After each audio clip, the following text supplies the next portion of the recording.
How to redeem Sephora gift card online. Hey everybody, welcome back to Official Help Desk. In today's video, I'm going to show you how you can redeem your Sephora gift card. So without any further ado, let us jump right into the process. Head over to any of your web browser. You can also do this using your app, but for today's video, let's do it by our web browser. Here at the top search bar, type in sephora.com.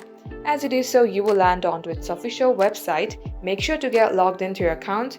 Once you have done that, tap onto your account, which looks like this.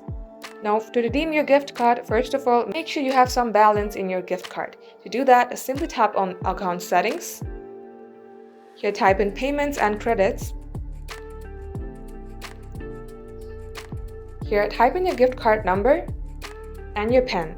Once you have done that, tap on to check. Now, in order to redeem your gift card, come back to your home page and place an order for any product that you would like to purchase. Here, once you have placed your order, tap on to checkout. Make sure you enter all your shipping address, your card delivery.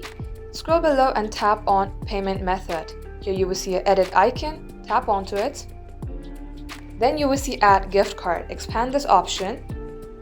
Just like so, enter your gift card number and your PIN. Once done, tap on Apply. Just like so, this is how you can do it. So that is all for today's tutorial. If you would like to see more videos on this topic, then do comment down below and we will get back to you soon with more tutorials like this. In the meantime, what you can do is like this video and subscribe to our channel. Also, don't forget to hit the notification bell to never miss an update from us. Lastly, thank you very much for watching the video till the very end. We will catch you up in our next upload.